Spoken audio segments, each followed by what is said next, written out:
Bonjour, aujourd'hui on passe à la deuxième partie du cours, la croissance, chapitre 4, la croissance. Alors c'est quoi la définition de la croissance? La croissance est un processus d'augmentation de la taille de l'entreprise à moyen ou à long terme. Alors, la croissance, ça veut dire que l'entreprise qui dit la taille d'elle, soit à moyen terme ou à long terme. Elle se traduit par une hausse de certains indicateurs quantitatifs. Alors, soit qu'elles aient des indicateurs quantitatifs, exemple la part de marché, le résultat obtenu, etc. Il y a des indicateurs qui sont chiffrés, qui coulent le texte de l'examen, qui coulent sous forme de chiffres. Par exemple, le texte, augmentation du chiffre d'affaires de 12%, ou augmentation de l'effectif de 14%. Et ou l'amélioration de certains indicateurs, indicateurs qualitatifs, exemple, évolution des structures, de l'organisation, des technologies, etc. ou l'entreprise zette la structure d'elle, par exemple des investissements qui sont qualitatifs, par exemple l'innovation, ou surtout les cas chaque fois il y a le certificat ISO, d'accord, une amélioration de la qualité de l'entreprise. Alors deuxièmement, on passe aux raisons de la croissance. Premièrement, en termes de coûts. Alors pourquoi l'entreprise vise la croissance? Alors premièrement, pour améliorer ses coûts, les principaux enjeux de la croissance sont la recherche d'économies d'échelle.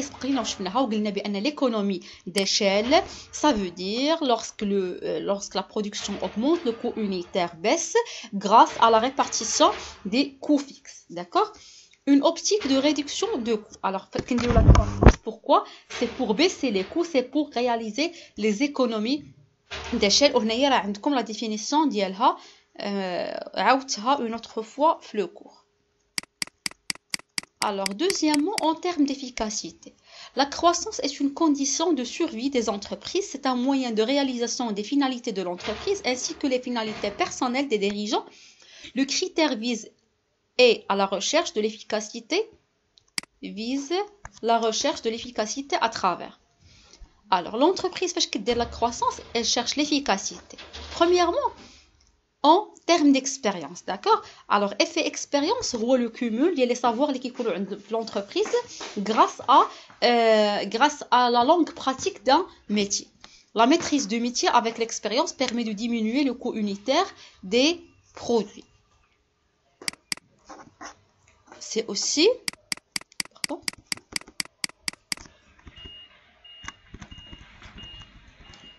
Elle permet aussi d'atteindre la taille critique. C'est quoi la taille critique? C'est la taille minimale qu'une entreprise doit posséder pour s'introduire ou se maintenir sur un marché sans subir d'handicap notable.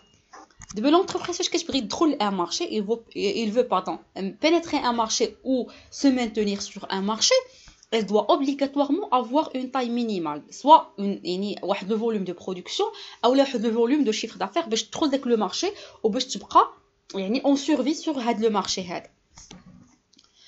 Troisièmement, le pouvoir de négociation. Une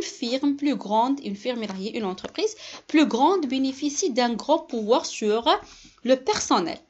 Alors, conditions de travail plus favorables. Les conditions plus favorables, une croissance, la stabilité de l'emploi, carrière assurée, niveau de rémunération élevé. Les fournisseurs, les conditions de vente avantageuses, les concurrents, présence de barrières conditionnant à l'entrée de nouveaux concurrents. Les banques, facilité d'accord de crédit, taux réduit, délai de remboursement supérieur, garantie moindre. Les pouvoirs publics restent des conditions avantageuses en termes de fiscalité et d'infrastructure. Alors, هادشي كامل كيدخل les raisons de croissance. Alors, dernièrement, l'effet de synergie, la synergie, déjà شفناها, قلنا الاختصار ديالها هو فاش كنقولوا 1 plus 1 égale à 3. Mais كيتسمى حتى l'effet de complémentarité, ça veut dire que les activités complémentaires donnent un résultat supérieur à celui qui aurait été obtenu si ces activités avaient été séparées. يعني إلا كنت كنخدم deux entreprises séparées وكان le rendement ديالهم وهما مفرقين وجمعنا le rendement ديالهم إلا خدموا مجموعين داك لو روندمون كيكون كتر من لا سوم ديالهم إلا كانوا مفرقين. Alors on passe à la troisième ou au troisième paragraphe اللي هو la mesure de la croissance, indicateur de croissance quantitatif et qualitatif. Premièrement, indicateur quantitatif. Plusieurs critères peuvent être utilisés afin de mesurer le processus de croissance.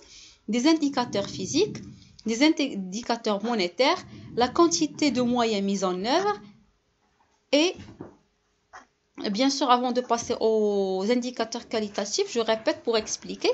J'ai dit que les indicateurs physiques, par exemple, la production en quantité d'articles effectifs de la main-d'œuvre. Par exemple, le texte, l'entreprise, sa production a passé de A, d'accord, entre 2 années, passé de tel chiffre à tel chiffre, d'accord. Indicateurs monétaires.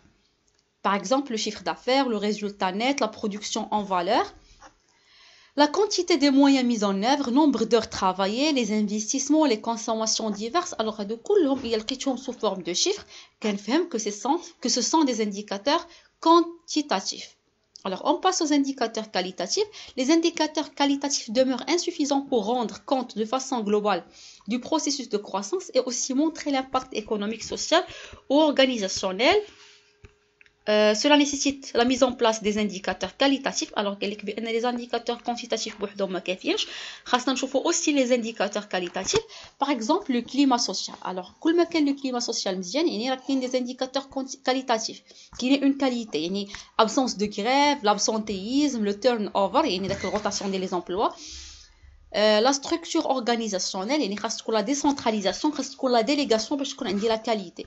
L'amélioration de la qualité des produits, le poids de la recherche et développement. Et quand l'entreprise qui dit l'innovation ou la recherche et développement, il y a une amélioration des qualités ou des indicateurs qualitatifs.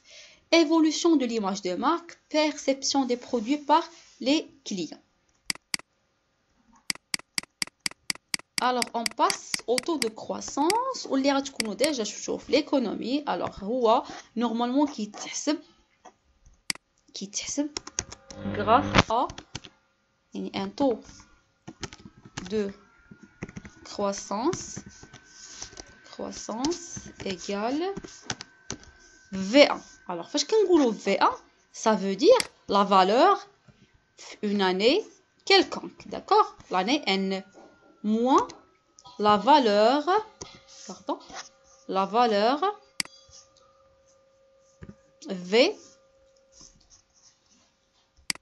V0. Alors, le tout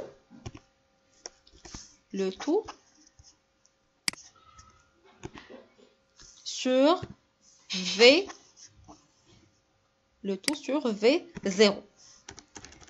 Bien sûr, fois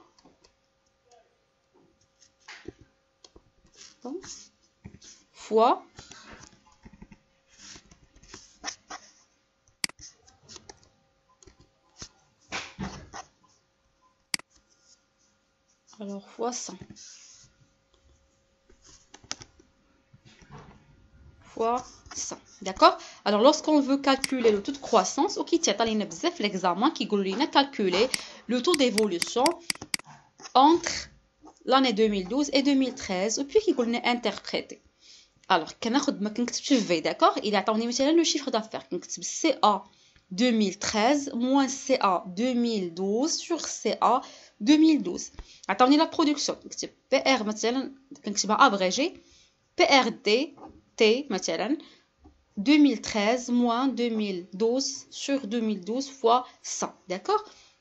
Alors ça dépend des années, mais la règle se répète.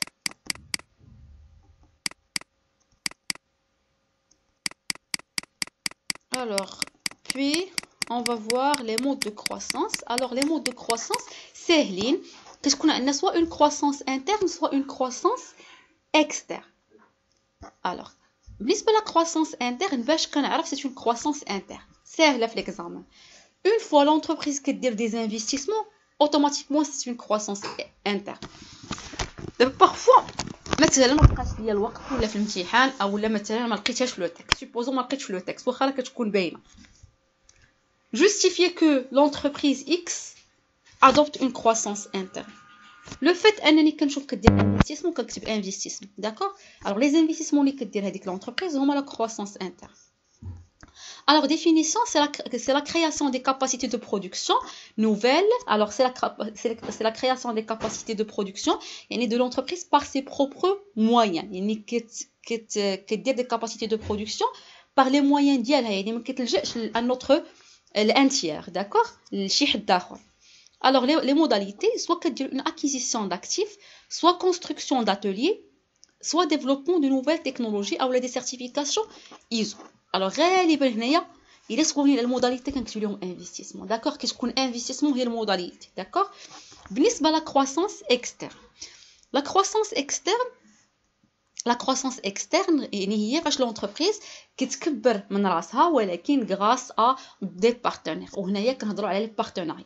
اي بارتنيريا دارتها لونتربريز راه كتدخل في لا كرواسونس اكسترن. ونرجعوا لامبارتيسيون ونرجعوا لانتيغراسيون, داكوغ. الوغ هادو كاملين كيدخلوا ليا في لا كرواسونس externe. Alors, la croissance externe résulte du regroupement de plusieurs entreprises qui mettent en commun leurs efforts, leurs moyens, leur clientèle, leurs capitaux en vue de diversifier les activités de l'entreprise. Alors, نرجعوا la croissance interne ونشوفوا les avantages ديالها و les limites ديالها. Pardon, نقرا بعدا les modalités juridiques ديال la croissance externe, après نرجع les avantages et les limites. Alors, بالنسبة les modalités juridiques ديال la croissance externe. دابا أنا في la croissance externe. Alors, la croissance externe, ça peut être une fusion. On l'a déjà شفناها في l'intégration. قلنا deux entreprises A et B disparaissent pour donner lieu à une nouvelle entreprise اللي كتسمى soit AB soit C. La fusion-absorption, on a dit une entreprise absorbe une entreprise B qui se fait par ce fait A, B disparaît, d'accord. B il qu'est-ce qu'on fait à la disparition, ماشي A. C'est l'absorbant, donc B c'est l'entreprise absorbée. L'apport partiel actif, l'entreprise A transfère à B une partie de son actif sans qu'elle ne disparaisse, d'accord. A كتحول B واحد لا بارتي من l'actif ديالها ولكن toujours كتبقى existante. وهاد القضيه هذه كدير في لي restructuration industrielle. وعندنا le contrat de partenariat. Il s'agit pour l'entreprise de développer des partenariats avec d'autres entreprises. واللي كنا شفناهم هما les franchises, les GIE, groupements d'intérêt économique, les sous-traitances et la concession. هادشي كله كنا شفناه في la stratégie d'impartition. Il y a aussi des modalités financières où les OPA, OPE, OPV ou le ramassage boursier. Alors, l'OPA est offre publique d'achat. Une entreprise A s'adresse publiquement aux actionnaires d'une société B pour leur proposer le rachat d'une quantité déterminée de titres à un cours déterminé. يعني A كتمشي عند B كتقول لها voilà, publiquement vous voulez acheter, elle propose d'acheter. Elle lui propose d'acheter la quantité des actions ديالها ou des titres ديالها à un cours déterminé. OPE, offre publique d'échange, il y a une société A propose l'échange des actions de la société B contre ses propres titres. A ou B qui diront des échanges ما بيناتهم, وحده كتعطيها من les titres ديالها والاخرى كترجع ليها من les titres ديالها, d'accord. يعني كتكون une échange. OPV, offre publique de vente, il y a l'achat de titres lorsqu'ils sont mis publiquement en vente la première fois, le marché primaire. Le ramassage boursier, une société A achète les titres d'une société B, وهنايا كتكون A كتاخد la majorité من B, d'accord. A كتاخد la majorité من B. Alors نرجعوا les avantages et les limites ديال كل وحده. Alors, بالنسبة la croissance interne, on a des avantages. Alors, أول حاجة, c'est un développement progressif de l'entreprise. Alors, ça permet de se développer. Maîtrise du développement maîtrise de développement. Troisièmement, l'utilisation de ressources financières propres. Alors, lorsque tu utilises tes ressources financières, alors c'est un terme d'indépendance économique. Alors, tu restes indépendant. La conservation de l'indépendance de l'entreprise. Un climat social consolidé, création d'emplois. Alors que les limites, lenteur dans la réalisation de la croissance. Alors, c'est un processus lent parce que ça nécessite beaucoup d'investissement en termes financiers. Accroissement de la spécialisation de l'entreprise. Investissement lourd. Processus lent, risque de rigidité en cas de non-innovation, difficulté d'atteindre la taille critique. Alors, il y a deux avantages ou deux limites, c'est suffisant. Les gens qui ont les avantages ou les limites, au maximum, et il y a deux avantages, deux limites pour chaque mode de croissance.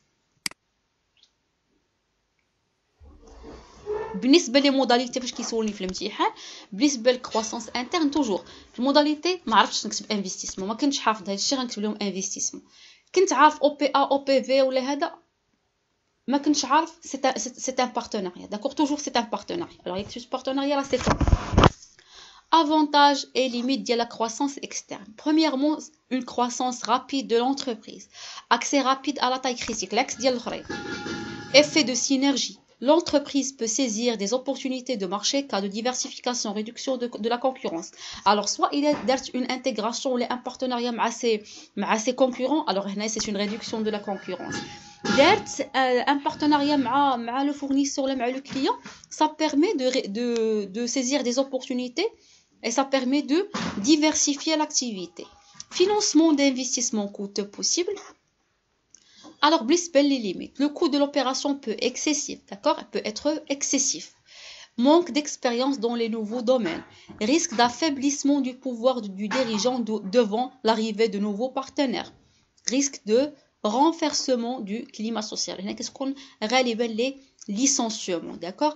Restructuration qui peuvent engendrer des difficultés de gestion. Est-ce que je compte des partenariats? Il y a une difficulté de la gestion. Alors, c'est tout pour cette séance. Merci, à la prochaine.